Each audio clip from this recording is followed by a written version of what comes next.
Submissão. Continuação. De volta para casa, depois de rolar na cama por mais de 1 hora, percebi que decididamente não ia conseguir dormir. Não tinha mais quase nada para beber, só uma garrafa de rum, o que não combinaria com a boca, mas eu precisava beber. Pela primeira vez na vida, comecei a pensar em Deus, a cogitar seriamente na ideia de uma espécie de criador do universo, que vigiaria cada um de meus atos. E minha primeira reação foi muito clara. Foi, muito simplesmente, o medo. Pouco a pouco me acalmei, com a ajuda do álcool, repetindo-me que eu era um indivíduo relativamente insignificante, que com certeza o Criador tinha mais o que fazer, etc. Mas mesmo assim a ideia persistia, aterradora, de que, de repente, ele tomaria consciência de minha existência, de que faria sentir o peso de sua mão, e de que, por exemplo, eu teria um câncer de mandíbula, como Huysmans. Aquele era um câncer frequente entre fumantes. Freud também tivera um. Sim, um câncer de mandíbula parecia plausível. Como é que eu faria depois de uma ablação do maxilar? Como é que eu poderia sair na rua, ir ao supermercado, fazer minhas compras, aguentar os olhares de compaixão e nojo? E se não pudesse mais fazer minhas compras, quem as faria em meu lugar? A noite ainda seria longa, e eu me sentia dramaticamente só. Teria, ao menos, a elementar coragem do suicídio? Nem isso era certo. Acordei pelas 6 da manhã com uma tremenda dor de cabeça. Enquanto passava café, procurei 10 perguntas sobre o Islã. Mas 15 minutos depois tive de me render ao óbvio. Minha mochila não estava lá. Devia tê-la deixado na casa de Hedinger. Depois de 2 aspejik, encontrei energia suficiente para mergulhar num dicionário de jargão teatral, publicado em 1907, e consegui encontrar 2 palavras raras usadas por Huysmans, que facilmente poderiam passar por neologismos. Era a parte divertida de meu trabalho, divertida e relativamente fácil. A parte mais dura seria o prefácio. Aí é que iam ficar de olho em mim. E isso eu sabia muito bem. Mais cedo ou mais tarde teria de me concentrar de novo em minha própria tese. Aquelas 800 páginas me apavoravam, quase me esmagavam. Até onde eu me lembrava, minha tendência teria sido a de reler o conjunto da obra de Huysmans à luz de sua conversão futura. O próprio autor incitava isso. E talvez eu tivesse me deixado manipular por ele. Seu próprio prefácio de A Rebor, escrito 20 anos depois, era sintomático. A Rebor levava inevitavelmente a um retorno ao seio da igreja? Esse retorno, afinal, se produzira, a sinceridade de Huysmans não deixava nenhuma dúvida. E Les Folles de Lourdes, seu último livro, era autenticamente o livro de um cristão, em que esse esteta, misântropo e solidário, superando a aversão que lhe inspiravam as carolices saint-sulpicianas, conseguia, enfim, se deixar transportar pela fé elementar da massa dos peregrinos. Por outro lado, no plano prático, esse retorno não lhe exigira sacrifícios propriamente consideráveis. Seu estatuto de oblato em lingue permitia-lhe viver fora do mosteiro. Ele tinha sua própria criada, que lhe preparava esses pratos da cozinha burguesa que tiveram um papel tão grande em sua vida. Possuía sua biblioteca e seus pacotes de fumo holandês. Assistia ao conjunto dos ofícios, o que, sem nenhuma dúvida, lhe dava prazer. Sua dileção estética e quase carnal pela liturgia católica transparecia em cada página de seus últimos livros. mas ele nunca mencionava as questões metafísicas levantadas por Heidegger na véspera. Os espaços infinitos que apavoravam Pascal, que afundavam Newton e Kant no deslumbramento e no respeito. Nem de longe ele os percebera. Huysmans era um converso, sem dúvida, mas não à maneira de Peggy ou Claudel. Compreendi, nesse instante, que minha própria tese não me seria de grande valia, e as declarações do próprio Huysmans também não. Pelas 10 da manhã, considerei que era uma hora decente para me apresentar à Rua des Arenes 5. O mordomo da véspera me recebeu com um sorriso, sempre com seu uniforme branco de gola mal. O professor Heidegger não estava, me informou, e eu de fato tinha esquecido um objeto. Trouxe-me a mochila Adidas em menos de 30 segundos. Certamente já a separara desde as primeiras horas do dia. Era cortês, eficaz e discreto. Em certo sentido, me impressionava ainda mais que as mulheres da casa. Devia resolver as questões do dia a dia num abrir e fechar de olhos, num estalar de dedos.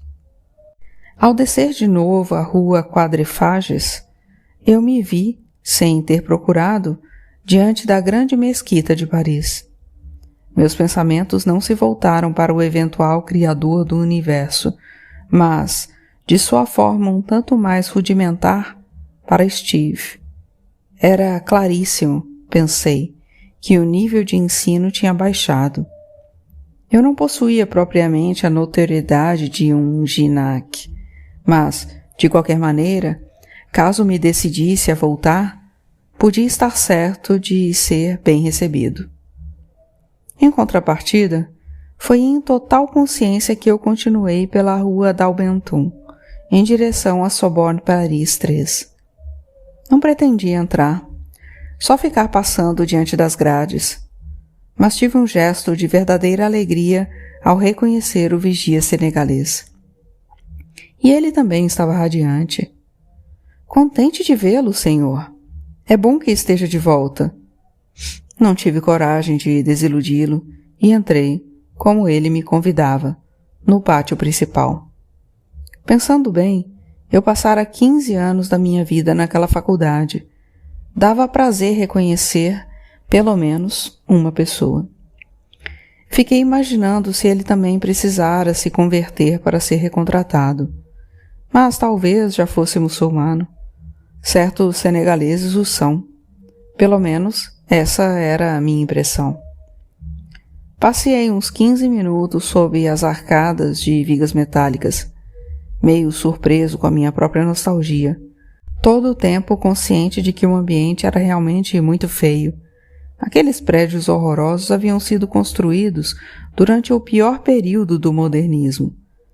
Mas a nostalgia nada tem de sentimento estético, tampouco está ligada à lembrança de uma felicidade. Somos nostálgicos de um lugar simplesmente porque ali vivemos, bem ou mal, pouco importa. O passado é sempre bonito, e o futuro também. Aliás, só o presente é que faz mal. É que transportamos conosco como um abscesso de sofrimento que nos acompanha entre dois infinitos de felicidade serena. Aos poucos, de tanto andar entre as vigas metálicas, minha nostalgia se extinguiu e até deixei de pensar de vez. Ainda pensei um pouco em Miriam, rapidamente, mas de forma bem dolorosa, ao passar pelo bar do térreo, onde se dera nosso primeiro encontro. Agora as estudantes estavam, é claro, de véu, em geral véus brancos, e andando 2 a 2 ou 3 a 3 sob as arcadas, e faziam a gente pensar um pouco num claustro. Em suma, a impressão geral era inegavelmente de estudo. Fiquei pensando no efeito que aquilo podia ter no cenário mais antigo da Sorbonne Paris 4, se as pessoas se sentiriam de volta aos tempos de Abelardo e Heloísa. 10 perguntas sobre o Islã era, de fato, um livro simples, estruturado com grande eficácia. O primeiro capítulo, respondendo à pergunta "Qual é a nossa crença?", não me ensinou praticamente nada. Era, grosso modo, o que Hedinger me dissera na véspera, durante a tarde passada na casa dele. A imensidão e a harmonia do universo, a perfeição do desígnio, etc. Seguia-se um curto desenvolvimento sobre a sucessão dos profetas, culminada por Maomé. Como provavelmente a maioria dos homens, pulei os capítulos dedicados aos deveres religiosos, aos pilares do Islã e ao jejum, para chegar direto ao capítulo 7. Por que a poligamia? Para falar a verdade, a argumentação era original. A fim de realizar seus desígnios sublimes, expunha Hedinger, o Criador do universo passava, no que se refere ao cosmo inanimado, pelas leis da geometria. Uma geometria de certo não euclidiana, tampouco uma geometria comutativa, mas, afinal, uma geometria. Em contrapartida, no que se refere aos seres vivos, os desígnios do Criador se expressavam por meio da seleção natural. Por ela é que as criaturas animadas alcançavam seu máximo de beleza, vitalidade e força. E em todas as espécies animais, das quais o homem fazia parte, a lei era a mesma.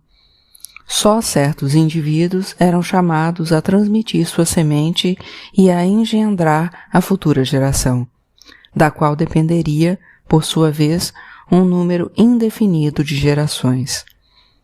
No caso dos mamíferos, levando em conta o tempo de gestação das fêmeas, a ser relacionado com a capacidade de reprodução quase ilimitada dos machos, a pressão seletiva exercia-se em primeiro lugar sobre os machos. A desigualdade entre os machos, se a alguns cabia a fruição de várias fêmeas, outros deveriam ser necessariamente privados delas. Não devia, pois, ser considerada um efeito perverso da poligamia, mas simplesmente seu objetivo real. Era assim que se realizava o destino da espécie. Essas curiosas considerações o levavam direto ao capítulo 8, mais consensual, intitulado A Ecologia e o Islã, que lhe permitia de forma acessória tratar a questão da alimentação halal, assimilada por ele a uma espécie de comida orgânica melhorada. Quanto aos capítulos 9 e 10, dedicados à economia e às instituições políticas, pareciam feitos de propósito para conduzirem à candidatura de Mohammed Ben Hades. Nesse livro, destinado a um vastíssimo público, e que, aliás, o atingira, Hedinger multiplicava os arranjos dirigidos a um público humanista e não parava de comparar o Islã com as civilizações pastorais e brutais que o haviam precedido. Assim, sublinhava que o Islã não inventara a poligamia, mas, sim, que contribuíra para regulamentar a sua prática, que não estava na origem do apedrejamento, nem na excisão, que o profeta Maomé considerara meritória a alforria dos escravos, e que, ao estabelecer a igualdade de princípio de todos os homens perante o Criador, pusera um fim a qualquer forma de discriminação racial nos países que dominava. Eu conhecia todos esses argumentos, escutara-os 1000 vezes. Isso não os impedia de serem exatos. Mas o que me impressionara durante nosso encontro, e o que me impressionava ainda mais em seu livro, era esse discurso redondo, que inevitavelmente aproximava Hedinger do campo político.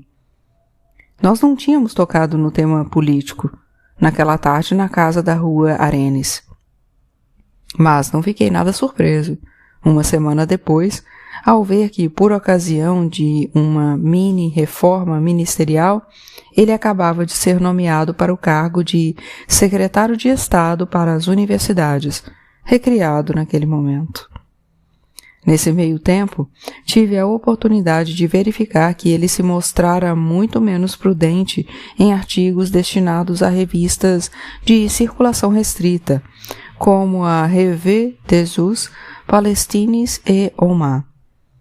A ausência de curiosidade dos jornalistas era de fato uma bênção para os intelectuais, porque hoje tudo isso estava facilmente disponível na internet. E me parecia que exumar alguns desses artigos poderia lhe render certos aborrecimentos. Mas, afinal, talvez eu estivesse enganado. Tantos intelectuais do século XX tinham apoiado Stalin, Mao ou Pol Pot, sem que jamais tivessem sido criticados por isso. O intelectual na França não precisava ser responsável. Isso não fazia parte de sua natureza. Num artigo destinado a Oman, em que ele levantava a questão de saber se o Islã era chamado a dominar o mundo, Hedinger respondia afinal pela afirmativa. Mal e mal voltava ao caso das civilizações ocidentais, de tal maneira que lhe pareciam, é claro, condenadas. O individualismo liberal devia triunfar na medida em que se contentasse em dissolver essas estruturas intermediárias, que eram as pátrias, as corporações e as castas. Mas, ao atacar essa estrutura última, que era a família, e, portanto, a demografia, assinalaria seu fracasso final. Então, viria, logicamente, o tempo do Islã. Ele se mostrava mais prolixo sobre o caso da Índia e da China. Se a Índia e a China tivessem conservado suas civilizações tradicionais, escrevia ele, teriam conseguido, tornando-se alheias ao monoteísmo, escapar da influência do Islã. Mas, a partir do momento em que se deixaram contaminar pelos valores ocidentais, também elas estavam condenadas. Ele detalhava o processo, fornecia um calendário prevendo o que viria pela frente. O artigo, claro e documentado, traía nitidamente a influência de Guénon e sua distinção fundamental entre as civilizações tradicionais, consideradas em seu conjunto, e a civilização moderna.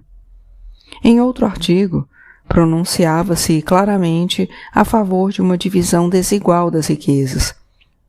Se a miséria propriamente dita devia ser excluída de uma sociedade muçulmana autêntica, o socorro por meio da esmola constituía um dos 5 pilares do Islã. Essa devia, porém, manter uma distância considerável entre a grande massa da população, vivendo numa pobreza decente, e uma ínfima minoria de indivíduos faustosamente ricos, o suficiente para se entregarem a despesas exageradas e delirantes, que garantissem a sobrevivência do luxo e das artes. Dessa vez, a posição aristocrática vinha diretamente de Nietzsche. No fundo, Hedinger permanecera notavelmente fiel aos pensadores de sua juventude. Nietzscheana também era sua hostilidade sarcástica e ferina ao cristianismo, que, a seu ver, se baseava apenas na personalidade decadente e marginal de Jesus. O fundador do cristianismo se divertira na companhia das mulheres, e isso se sentia, ele escreveu. Se o Islã despreza o cristianismo, citava ele, retomando o autor de O Anticristo, há 1000 razões para isso. O Islã tem homens como condição primeira. A ideia da divindade de Cristo, continuava Hedinger, era o erro fundamental que levava inelutavelmente ao humanismo e aos direitos humanos. Isso também Nietzsche já dissera, e em termos mais duros, assim como, sem dúvida, ele teria aderido à ideia de que o Islã tinha como missão purificar o mundo, livrando-o da doutrina deletéria da encarnação. Ao envelhecer, eu mesmo me aproximava de Nietzsche, como é sem dúvida inevitável quando a gente tem problemas de hidráulica. E eu me sentia mais interessado por Elohim, o sublime ordenador das constelações, do que de seu insípido rebento. Jesus amara demais os homens. Este era o problema.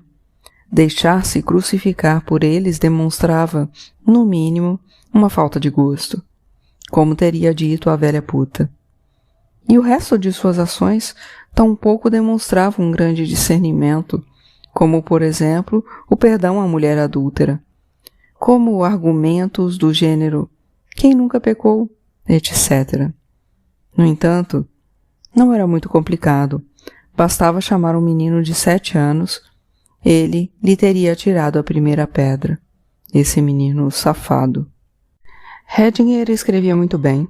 Era claro e sintético, às vezes com uma ponta de humor, como ao zombar de um dos seus colegas, talvez um intelectual muçulmano concorrente, que introduzira num artigo a noção de Imas 2.0.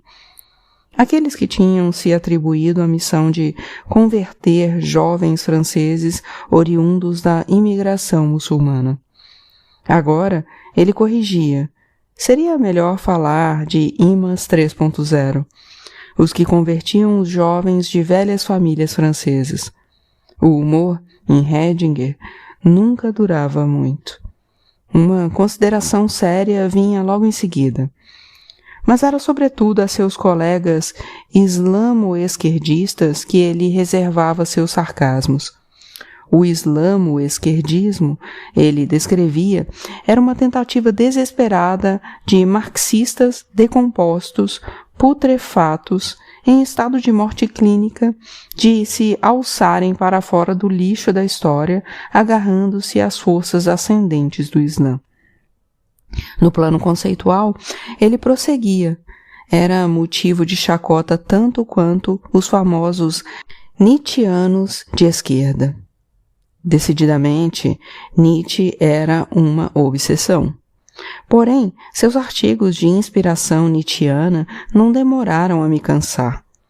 Sem dúvida, eu tinha lido Nietzsche demais, conhecia-o e o compreendia perfeitamente. Ele perdera toda a capacidade de me encantar. Estranhamente, eu era mais atraído por sua fibra guenoniana. É verdade que Guénon, quando lido em sua totalidade, é um autor chatíssimo, e Hedinger oferecia uma versão acessível, light. Eu gostava em especial de um artigo chamado Geometria do Vínculo, publicado na revista Estudos Tradicionais. Mais uma vez ele voltava ao fracasso do comunismo, que era, afinal de contas, uma primeira tentativa de luta contra o individualismo liberal. Para ressaltar que Trotsky tivera, enfim, razão contra Stalin. O comunismo só conseguiria triunfar se fosse mundial. A mesma regra, advertia ele, valia para o Islã.